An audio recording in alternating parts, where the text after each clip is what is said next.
The movie begins in 1959 where Hellboy and his crew were inside a moving train. They were transporting a funnel web spider, possibly the deadliest arachnid in the world, and it was said to house a plausibly demonic entity. Hellboy was sitting right on top of the box where the spider was, but then all of a sudden the creature broke out of the box. The spider went straight to one of his associates and bit his head off, then Hellboy picked up the spider and tossed it. Their battle was affecting the gravity of the train and the balance was abrupt, but the spider kept on attacking. The spider, Hellboy and his other associate named Joe fell off the train. Hellboy immediately asked her to lay as if she was dead. Hellboy was running while the spider was pursuing him in full force. He finally tumbled the spider and was stabbing it consistently, but the spider ended up overpowering him. Hellboy looked at the spider closely and he noticed that its size was beginning to decline rapidly, so he went towards it and grabbed it. The spider climbed to his chest and jumped out of his body. Hellboy was trying to get a hold of it, but it entered into a ventilation shaft. Hellboy and Joe were disappointed as they let a demonic entity escape their grasp. Joe was sitting down on the root of a tree trying to figure out what made the spider go crazy like that, and Hellboy suggested that it was something in this hills. He told her that the hills has the stink of something evil and haunted, and it called out to Daddy Longlegs and woke him up. She asked him how he knew all this and he told her that dark things call to dark things, so he heard what the spider heard too. Joe picked up her bag and went in the search of a phone so they can call this in. They both arrived at a cabin where Joe introduced herself as Special Agent Song to the woman there, and asked politely for a phone, so she invited them inside. On getting in they saw a boy laying in dormancy on the floor, so they asked the woman what is wrong with him, and she told them that he's witched, because he kept on teasing Cora Fisher who happens to be a witch. Tom Farrell stepped in on hearing the name Cora Fisher. He then gave Hellboy a witch ball that he found on her porch and he told them that's caused the mark on the boy's shoulder. Before Tom left, he told the old lady everything she needed to do to bust the witch's spell on the boy. He was about to leave, then Joe approached him and showing him her ID card, insisted that they come along with him. Hellboy disagreed and didn't want her to come along because it was her first time doing field work, and this sort of mission comes with unexpected dangers, but she was adamant and insisted on coming along, so he agreed. A crow came to Cora Fisher while she was in her coven, and told her of the coming of Hellboy and his crew, so she would expect them. The trio arrived at the Cora's coven and Tom called out to her from outside, but she didn't respond. They went in either ways and was searching the whole place for her, but couldn't find her. Tom opened a basement in the coven, and he saw the witch ball they were searching for, even more than they expected. Joe was in her lonesome exploring the place, then she saw something weird and called out to Hellboy to check it out. Hellboy picked up the body and saw it was boneless and lifeless. They were all sit in a gathering trying to figure out what to do next. Then Tom told them the story of when he met the devil according to him. Her name was Effie Kolb and she was washing off blood stains from her hands. She was a witch and got Tom all twisted up, got him thinking maybe he ought to be a witch too. He went out and got her a dead black cat as she requested, and scraped it till all was left was the bones. He said Effie told him that whatever bone he was holding when the devil showed up, that was going to be his lucky bone. He was holding the bone when the devil showed up and he knew him right off. He heard tales about him all his life as some of the old folks called him Mr. Anselm the Crooked Man. It was said that Mr. Anselm was one of the first white men who came down to this town hundreds of years ago, but he was hung up by the town folks so he started working for the devil, collecting a copper penny for each soul he claimed. Tom tried to get rid of the lucky bone, but he somehow wasn't able to dispose of it. The bone helped him survive adverse times as he kept on surviving and won't die. They started hearing strange voices from outside, and a raccoon entered through the window, and gained entry through the mouth of the body they saw earlier. They proceeded upstairs and saw the movements inside Cora's body, and the bones were beginning to align back to its normal positions, and she woke up screaming. Tom went to console Cora and was sympathizing with her, and Joe was scared to the bones, and wondered how Hellboy put up with this for as long as he did. Cora told Tom that they are coming for her and want her soul. The front door bursted open and when Hellboy came out, he saw a strange lady riding on a horse slowly towards them. Tom also came outside to have a look, and when they looked closely, they saw it was Effie Kolb. Effie climbed out of her horse and as she was conversing with them outside, she was also tormenting Cora inside. Effie told Tommy that the horse is a present from Master Anselm, after which she flew away into thin air. After she left, the horse transformed back to a human and lo and behold, it was Tommy's dad. Few minutes later his dad passed away, so he asked Cora if Reverend Watts is still in the church up the mountain. Cora told him that he's still there, but he can't go there because the crooked man will be there waiting for him. The whole lot were in the cabin asleep, but Hellboy wasn't as he was reminiscing all that had happened. Morning reached and Tom was carrying his dad up the mountain to the church so he could bury him there. As they passed by, they saw some strange-looking people just staring at them. Then Joe asked Cora how spells work and she told her that when she does a hex she tends to think of the saddest thing she can, as that's what make the magic come on stronger. They arrived at the coal mining country, where the whole territory's snake full of tunnels.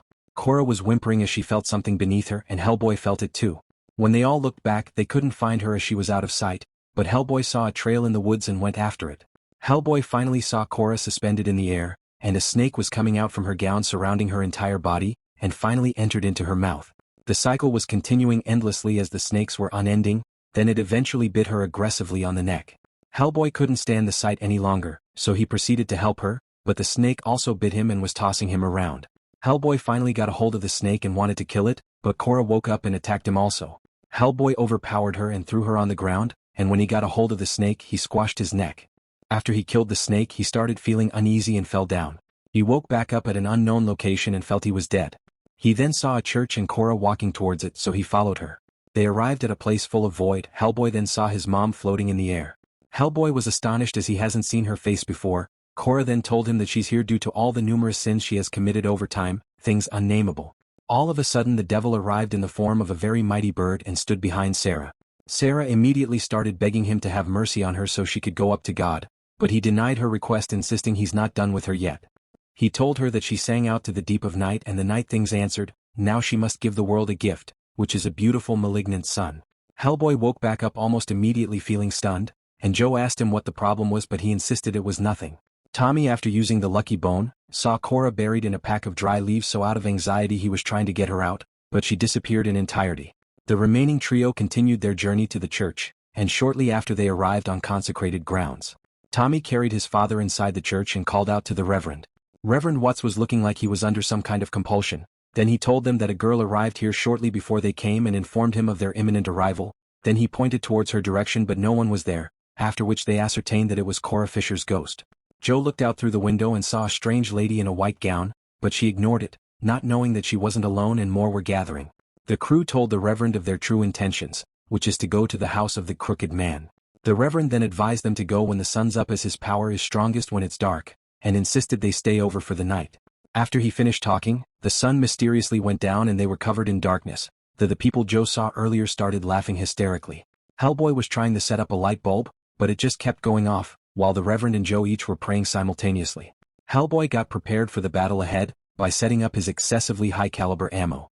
Tommy's father's hand moved and Tom was surprised, but when he paid close attention, he discovered that it was Effie calling out to him from outside. Effie told him that all his friends with him inside that room are all going to die on his account, unless he comes out to face the Crooked Man. Tom finally went outside to meet with Effie, and he was surrounded by witches. Almost immediately, the Crooked Man started staggering outside and all the witches including Effie bowed to him. He walked slowly towards Tommy and eventually got to him. He then told Tom to give him his lucky bone as he has come to collect it. Tom told him he has it, but first he has to make him a promise that no harm comes to those people in the church, and he agreed. Tom brought out the bone from his pocket, and the Crooked Man walked towards him to collect it, but Hellboy interrupted the exchange.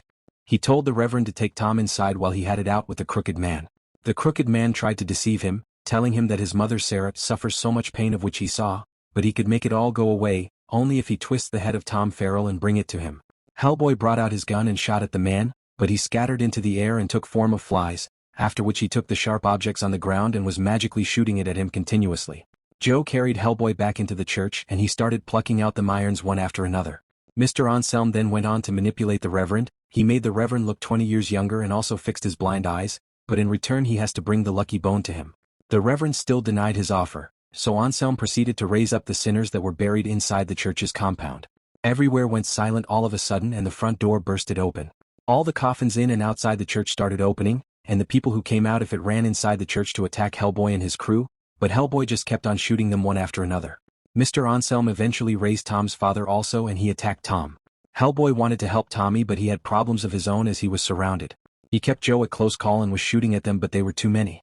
Reverend Watts prayed to God to return him back to his normal state as he doesn't want any gift from the devil, and his prayer was answered. Tommy, after looking at all the destruction going on around him, felt guilty, so he wanted to take the bone outside, but the Reverend stopped him. The Reverend told him to look at the bright side of things, and due to his intense belief, the bone lit up. He then used it to consecrate the shovel he was holding. Hellboy collected the shovel from the Reverend, and as soon as he swiped it at the armies of the dead, they all fell, after which he used the shovel on Mr. Anselm. Hellboy woke up the next morning still with the shovel in his hand, then Mr. Anselm turned into a crow and cawed away. After he left, Tommy told Hellboy that he has gone back to his home, so Hellboy decided to finish him off as he's weak now. He further told Joe that this is as far as she goes and insisted she stays with the Reverend, while him and Tommy finish what they started. Hellboy and Tommy proceeded inside the woods, and they were going Tom told Hellboy about the hurricane that happened here years ago, explaining why the terrain is how it is. Reverend Watts on the other hand was stuck with figuring how to bury all the bodies back. Jo remembered what Hellboy told her about the hills being alive, so she suggested to Watts that maybe the crooked man draws power from it. She further told him that maybe if they can disrupt the power source he would be hurt. Hellboy and Tommy arrived at the crooked man's home and walked right in, but the whole place was deserted and crows were flying around. Watts showed Jo a rift from which she can get to the mines. She then asked him why they would conveniently build a church on top of a collapsed coal mine, so he told her that maybe they thought that it was some kind of doorway between this world and the other, and its purpose was to consecrate the soil to block the doorway. Hellboy saw a handwritten insignia on the wall, while Tommy saw old pictures of the crooked man while he was still young.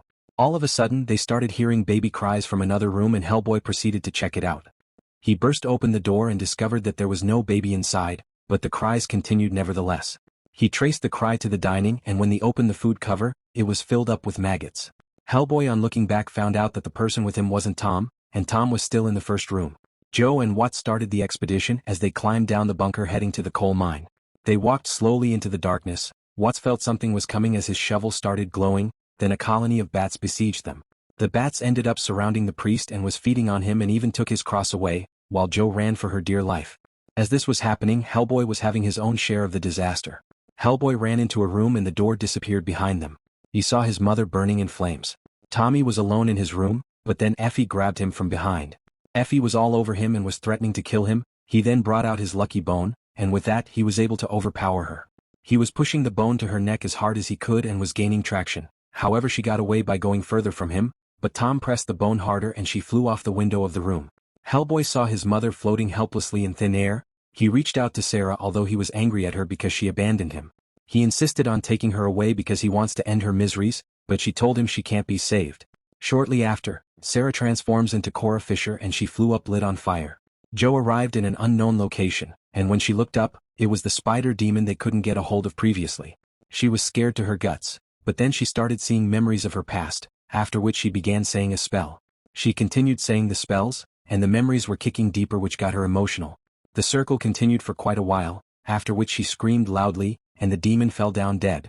Hellboy wanted to kill himself because he was watching his mom burn and could do nothing about it, but then he realized that it was a mere trance, so he stepped out of the room. On getting out, he saw Tom but he wasn't sure if it was the real Tom, so he touched him to confirm. He was relieved to see that it was actually Tommy. Then he came to a conclusion that the house was previously held by a spell, but something broke it. Jo slowly got up and she saw that the spider demon had diminished in size, so she trapped it by scooping it up in a jar. Hellboy and Tommy proceeded downstairs slowly. Hellboy then told him that the place smells like death. He told Tommy to wait outside while he walked into a strange room. Hellboy brought out his lighter and threw it on the floor, causing the paper it touched to lit on fire. The fire provided enough light for him to see with. Then he saw the crooked man feeding off the earth, after which he brought out his gun and was shooting, but he just kept on evading him. Jo was running rapidly, then she fell from the coal mine into the water. Shortly after, her torch started malfunctioning and eventually went off. Jo was covered in utter darkness, but then she saw a bright light that was shining at the end of the tunnel. Tom disregarded Hellboy's instructions and went inside in search of him. Tom was trying to eavesdrop what was going on in the room, but then Hellboy's head bursted out the wall and he was sucked back in almost immediately. Hellboy was suspended in the air and he was experiencing unimaginable pain. Then he was being tossed around over and over again. Then the crooked man grabbed him and pinned him to the ground with buzz of flies hovering around his mouth.